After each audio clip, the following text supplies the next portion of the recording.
Hands up! Don't shoot! Hands up! Don't shoot! Hands up! Don't shoot! Philando Castile, Eric Garner, Tamir Rice, Michael Brown, Freddie Gray, Trayvon Martin. Enough is enough! Enough is enough!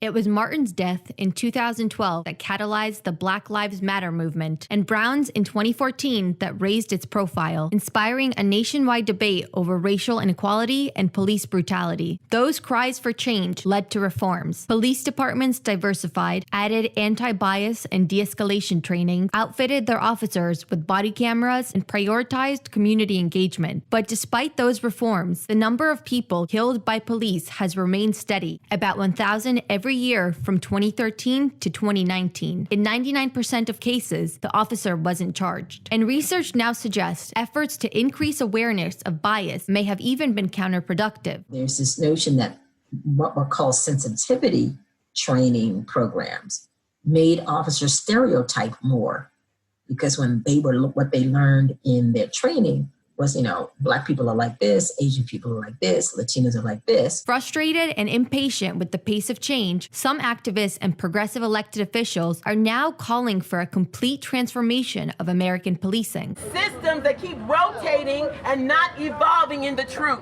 We are so far beyond reform, because that to me implies that at some prior period in our history that this policing function or apparatus operated effectively relative to its Black community, and that has never been the case. According to some experts, the key to understanding the conflict between communities of color and law enforcement is a more honest understanding of history. There is this endemic belief that Blacks are more dangerous, they're more criminal, and if the police aren't there to control and contain them, then we will devolve into chaos. That goes back to the notion of African slavery and the 100 years after African slavery, the segregation, Jim Crow laws, and the laws being applied in a way that made us all become conditioned to seeing crime in blackface. The death of George Floyd has led to calls to defund the police. Activists say elected officials have routinely cut funds for education, housing, youth, and social programs while police budgets have ballooned. They say to deal with these issues, communities need social workers and educators, not police officers. They suggest moving funds out of police departments into community needs. In Washington, the movement has gained support among the leftist wing of the Democratic Party. I will never stop saying not only do we need to disinvest